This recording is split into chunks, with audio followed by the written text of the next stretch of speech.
We want to get some breaking news right now. We know a stolen vehicle is in the middle of a pursuit right now. It's westbound on the 60 freeway near the Santa Anita exit. So we're breaking into this live right now for you to see. Yeah, it looks like they've now taken the streets here. This is at Verona Street in the Southgate area.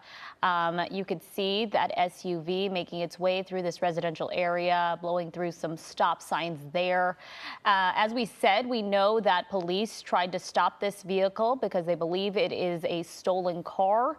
We don't know any details on how many people may be inside, but they continue to evade officers there, just kind of blowing through that intersection.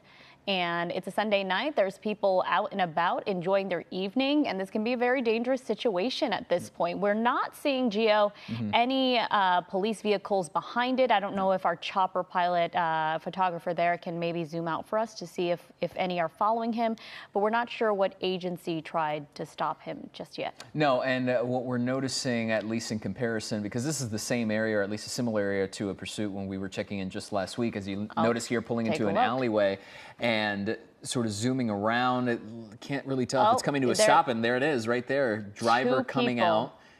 Two, in fact, yes, but then reaching for the back seat. Looks like it was locked, now getting back into the driver's seat. But that second person... It looked like a guy was in the driver's side, a girl was in the passenger side, and the driver got back in the vehicle while the woman there is... She just got dropped off, and the driver got back in and is now headed back on the street here, Ferris Avenue and Telegraph. And you have to wonder if that was perhaps someone who was already in the car beforehand, because we know that this is a stolen vehicle, so that means the driver was perhaps removed, and who knows, maybe that person was the initial driver, moved over. These are questions, obviously, that we're still trying to figure out. But there you see one cruiser, we just zoomed out and are now zooming back in, that was in pursuit, at least close behind. But this is still a very ongoing situation, and one that sort of took a turn there where we had a lot of questions with a full-on stop, someone exiting the passenger side, and then that driver just getting back in, and it looks like they might be the only person in that vehicle right now. Yeah, it looks like maybe police weren't right behind it at the moment that they were able to get out. That woman got out of the car, and then the suspect got back in. Now you can see riding the median there, swerving around vehicles, a very dangerous situation. We do know it was a man. He got out here. You'll see this video. They pull into this parking spot. You see the driver get out, and then a woman get out from the passenger. He tries to open the back seat there, it looks like. Not sure what he was going for. And she walked into the building in front there very, very briefly before walking back out. You see it in the frame there again. So it's where the confusion sort of lies, is that it's hard to judge what sense of urgency or what exactly is going through someone's mind in that moment, but kind of stepped out of the car, went briefly into a doorway or an alleyway, and then came back out almost as if to see what was going on with the car. So anyway, I was going to bring up this point earlier to you, Leslie, which is this is the Southgate area is similar to a pursuit that we checked in with at this time last week, and that just making wildly different turns and speeds. Remember, that one was a lot more casual in its cadence, which is to suggest that on these surface streets it was going a lot slower. This one is just blowing through intersections at a speed that it's at least double what we saw. And Gio, we want to bring in Dave Avila, retired LAPD pilot. Okay, we don't have Dave Avila yet. We are trying to get him on the line with us to see if we can get any insight. Many times he's able to give us just a little more information. Looks like Dave Avila is now on the phone. Dave, can you hear us? Hello, Leslie, Gio. Yes, I am taking a look at this thing here. Oh, this guy's speeding. He's going pretty good now. Yeah, Dave, any idea about the situation right now? We've watched that driver get out of the car. There was a passenger that got out also. We do believe it's a stolen vehicle. Are you hearing anything from your sources? No, I haven't gotten anything on that, but yeah, it's been verified. It is a stolen vehicle. I did see him leave the lady out, the young girl there. She went into the house, so obviously she lives there, has relatives. Of course, what they'll do is they'll send a black and white there to, to get the information from her. This will be a named suspect before we know it. But, we got the area, I believe that's Air 24, if I'm not mistaken, the sheriff's. So the black and white will stay on them. But, you always got to ask yourself in a situation, it's what's he running from that he's so desperate. Yeah, and my question here is, what was he trying to get from that back seat? Was he getting ready to make a run for it and then changed his mind? Or was there something more dangerous there in the back seat that he reached for? But at this point, we don't know. We just know that that gentleman ended up getting back in that driver's seat, taking off on what appears to be a stolen vehicle. And you'll see this video again, Gio, is he pulls up to what looks like a business parking lot there. A woman gets out of the passenger side. He reaches for the back seat. Looks like he pulls on the handle there. Didn't open. Then gets back in the driver's seat. And I don't know if that woman was going to get back in the car. You see her kind of go towards the door. And this is the part where he opens the door, the driver's side door again, slows down, closes it back up, and then takes off again. So this is where most of our questions lie, as to what exactly happened there, as you're taking a look live from Sky Cow right now at this ongoing pursuit, and especially with regards to how that ties back into the original inception of this pursuit, Dave, with regards to it being a stolen vehicle. So was it stolen perhaps from that woman or from someone else, and then something happened? I mean, this is just sort of the chaos of the situation right now as we keep an eye on this pursuit as to what's going on. Driving on the wrong side of the road there. Yeah, it's certainly desperate, but yeah, I mean, as far as the female, I mean, she seemed to be kind of calm. Usually, when we've all seen it, when it's a carjacking suspect, they get out of the car and they run. And they definitely don't come back now, unless there's a child in the back seat. There's so many possibilities here that we have to consider. So this will be one that they'll stay on them. They'll monitor every 24, I believe it is. So they'll keep broadcasting the direction, location, anything that they see, anything that's thrown out of the vehicle, possibly. But anything like that. So. But I think they're going to go ahead and stay with this. I don't know if they'll go into surveillance or not, but we'll see. Yeah, and they'll learn a lot more, hopefully, if they're able to speak to that woman. She did look rather young, just from Sky Cal, the view we got there, was carrying a backpack. And you're right, Dave, many times they may have a relationship with the driver. They may know them, but they may not actually. We've seen it in many cases that passenger does not want to be in the vehicle. They're not really in cahoots with this driver continuing the pursuit. And we've seen that in several cases. In fact, a chase a couple weeks ago where everything was being live streamed from inside. You could hear the passenger arguing with the driver to pull over. Now, of course, we don't know if that was the case here. We just simply know that a woman got out of that passenger side, and she didn't get back in. And right now, this pursuit's still ongoing on these streets, going right alongside the train there. One thing of note, Dave, that we were pointing out just before you jumped on with us was how this is in similar area, the Southgate area, bordering right there with Huntington Park. From the last pursuit when we checked in with you, it's similar in the sense of being on these surface streets and dodging traffic left and right, blowing through intersections, stop signs. But the big difference here being, aside from the fact that it's a stolen vehicle, and we saw that interaction with the woman who was in the car as well, is that the speeds here are just radically different in the sense of it's not this typical cadence of slowing down 25 to at most 40 miles an hour. It looks like this man is just zooming through, and that's where the danger really gets heightened, does it not? Oh, absolutely. You got their kids are out playing. Some kids aren't even in school yet, so they'll be out and about. Luckily, we haven't seen any pedestrians out there, so that's a big plus for us. But as far as the desperation goes, I mean, this, we don't know about this suspect either. Is it a first, second striker? Is he looking at going back in the joint, or is he, because it's a little bit faster than normal. And when the cameraman went ahead and pulled back, I didn't see any black and white on him, because they try to de-escalate the system. That's why they go into surveillance. But if they are, it's not working. So at some point, they'll probably go ahead and re-engage the pursuit. But that would be up to the watch commander, the incident commander. Yeah, I was going to say the incident commander is really the one that has their finger on the decisions of what will happen with these pursuits. And that's the person that's closely watching, right? If this is getting too dangerous for the public, if it's getting too dangerous for officers. And right now it looks like all police, all cruisers have pulled off. So I'm wondering if producers or our assignment desk here can confirm whether or not this is now turned into tracking mode. or if this is still considered a pursuit here. But while they figure that out, Dave, we still have you here on the line, and that's the case, right? Many times the incident commander will try to back off so that this suspect is able to just you start to follow the rules of the road at least. Yeah, exactly. And that's the whole point. And the sheriff's called it surveillance mode, and that's exactly what kind of looks like it's working. He actually slowed down some, so that's a big plus for the citizens. It's all about citizen safety, and he's still blowing lights and stop signs, but I won't say he slowed down. Of course not, but eventually, he is kind of maintaining a little bit more. I believe the adrenaline's calmed down a little bit in him. Right. And the other thing to note here, to Dave, is that this is stretched now up to Boyle Heights. So we've made some distance here from when we first initially checked in with this pursuit. And you're right. The car is still speeding to the point that we have been noticing, but not to the degree at which we first chimed in. It's now, we're going under an overpass, and you always have to wonder if this is a moment where things might stop. And okay, so the car's coming out the other end there, it seems like.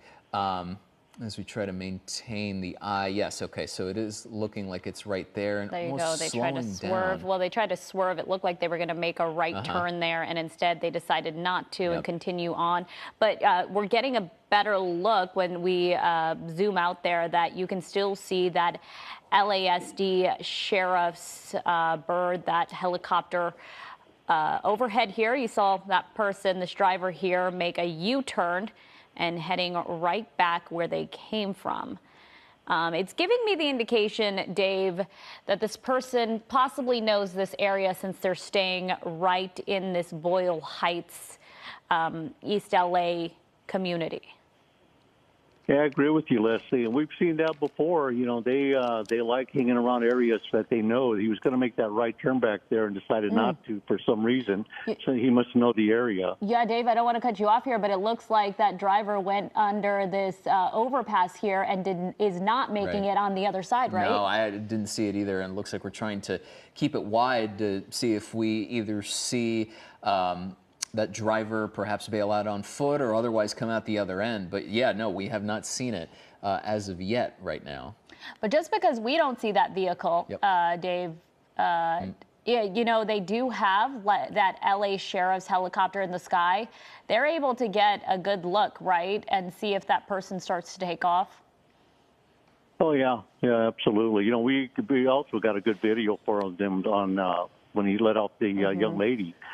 So we got a great description on them. You know what, Dave? It looks like they did end up making it on the other side. If this is the vehicle, it looks like the gentleman, the driver, was wearing a white shirt. Wearing a white shirt, yeah. So it looks like this is the car, the stolen vehicle that police have been pursuing. The driver is going to continue on now, getting on the 101 north here from the 60. So now picking up on the freeway there. We know that this started with LA County sheriffs. They then told CHP to take over when the pursuit got on the 60. And now we're back on the freeway here. We haven't seen any black and whites, the sheriff's department riding behind this car. But, you wonder if CHP is going to pick this up now. Yeah, we had a pursuit. We didn't quite make it to TV last night where LASO requested the CHP, and the CHP said unable at this time. So we'll see if they're going to request them. The other thing I'm thinking is that, when he parked underneath that bridge and maybe he did remove something out of the back, some type of evidence or something that didn't belong to him. So there's maybe a weapon. We don't know yet. But it's definitely going to be a felony suspect, so we'll just keep an eye on them. Meanwhile, we don't see the black and whites. They're in the vicinity. Air units putting out the location of the suspect and possible direction. So we'll see if LA City joins in. Yeah, and the car jumping back on off an exit here and coming into Central City East in the middle of the intersection, now making another U-turn and jumping back off. And obviously in that moment where this vehicle back in Boyle Heights making a right here, Pardon me. But we obviously had that same question, or at least I did, Dave, of going under the overpass. And given our experience just from checking in with you a week ago, was okay, now all of a sudden the possibility of perhaps switching cars or getting other people involved, now that comes top of mind, given that we saw it so recently. Right, exactly. Yeah, exactly. So, you know, the whole intent of this suspect is to try and find a location to dump the vehicle and find a hiding place. But looks like he's just, right now, he's not really sure where he's going. But, you know, here we get on the freeway going back to an area I believe that he's probably familiar with. Yeah, heading back on the 101 South, giving all indications now that this suspect is confused or really does not have a plan here or is trying to buy time. Right, Dave? We saw this last weekend. That driver kept going in circles pretty much until they had what seemed like formulated a plan to get into another vehicle. Exactly. These suspects sometimes, they're trying to buy time, but in the end, we know that pursuit ended with all those people in custody. Yes, everybody was in custody. 3 in our vehicle and I believe 2 in the other vehicle. We had 2 pursuits back to back on that. Kind of very unusual. But pulling into this guy's getting off on. Pulling onto a gas station right now, very similar to just this week. So the car's coming to a stop, reversing a bit. Difficult to see now underneath the roof of where all the pumps are, but there's the vehicle again. Okay, trying to see what exactly they're trying to do, but it speaks to that confusion of just sort of going in circles back onto the street here, essentially where they started after pulling back on the 101 South and here on surface streets. At the moment, when we get a chance, I also want to, in case anybody is just joining us or checking in, pull up that video of what happened earlier, because that's been the big crux of this entire pursuit, Dave, which is this is earlier. When we first checked in, you see this vehicle pull into sort of a parking lot adjacent to other cars. You see a woman get out of the passenger side, go inside briefly. The man gets back into the driver's seat after pulling on that passenger door behind him, didn't open. She's sort of casual, not terribly seemingly concerned. Who's to say? That's obviously part of the questions that we're asking. Gee, I'm going to stop you here because we're watching the vehicle. If we can take this full live. They're in a parking lot now. Looked like he was going to park. Now he's reversing here. And we're going to watch the next move. He went into this shopping parking lot here and is just completely reversing to once again drive within the same parking lot. Within the same parking lot. He's going to park here and get out of the vehicle there. Oh. Take a look. He's going to take it. Yep, running for it now. Taking off on foot. Trying to see what's in It looks like maybe a cell phone, but I'm not really too sure. See, one hand he's holding up what looks like his pants. The other hand possibly... It looks like a cell phone. It does look like a cell phone. I had this similar thought. But and he's putting it to his ear, so I'm going to assume maybe it's a cell phone there. And perhaps even calling for help. Maybe there's a friend out there. But, Dave, this goes back to your point about, you know, this is where the surveillance mode sort of kicks in, is that you back off and see until they stop. And now he's here on foot. And it, in a way, it makes the pursuit a little easier because now you're not worried about speeds. But we're going to keep an eye on this guy as he's just kind of doing his best to run away.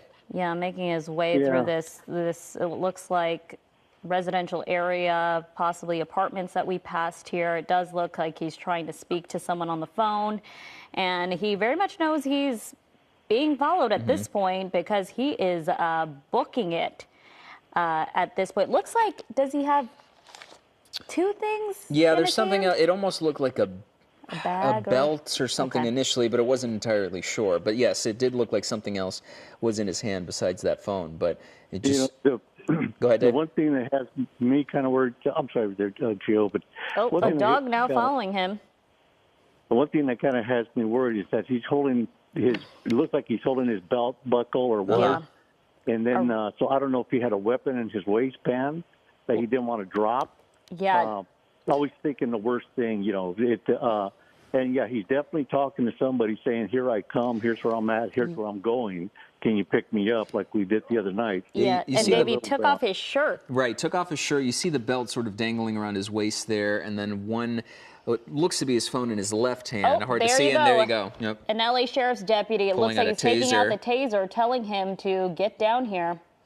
And it might have right underneath the tree. Yep, there you go.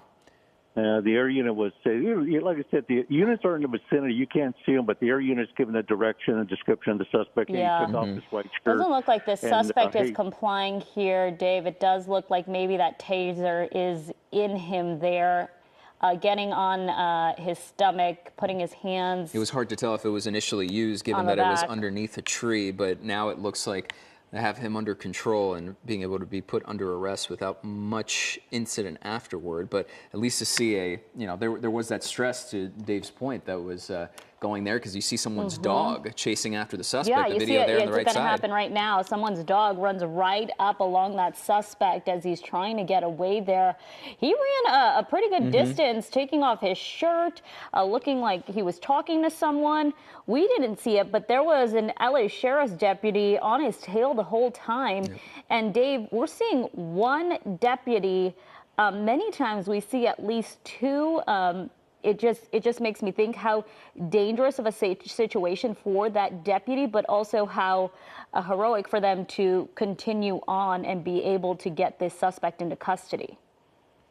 Yeah, that might be a CHP officer there. Oh, a CHP officer, yeah. They run one-man car. They run one officer vehicles. We have female deputies out there working by themselves also, and CHP officers. So luckily this suspect complied. I think he was just too beat to put up a fight.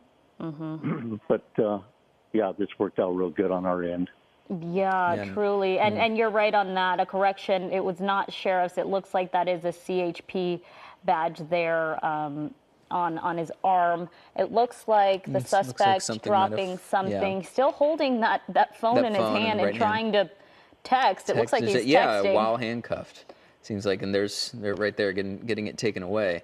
There was a moment there where it looked like the suspect was talking to the officer, and there's another one there. So some backup has come in, 2, 3, and looks like we're finally going to get an end to this pursuit, a crazy pursuit that started after, still a lot of questions to be asked, given the fact that when we first broke in with you, and Dave, when we had you on the line, it started with, we knew this was a stolen vehicle, and then there was a woman who was dropped off somewhere. Still don't know the relationship between these two, have no idea what happened there, especially given that there was sort of a back and forth between opening some car doors, pulling out, pulling back in, and then getting, taking off on this pursuit, and now ending after parking. And this is a part that also led to more questions, was leaving the vehicle in an empty parking space, right? Going into a parking lot, dropping it off, and then taking off, as opposed to, maybe just dropping it off on the side of the road. But my thought, Dave, is that he probably wanted to remain incognito. If he got in between as many cars as possible, maybe no one would notice. But they oftentimes forget that there is always an eye in the sky. Dave, we are going to wrap up on this pursuit now that police do have this pursuit suspect in custody. But we want to thank you for your time, as always. No problem, Leslie. Gio, it's always a pleasure. You both take care now. Be safe. Dave, thank you so much.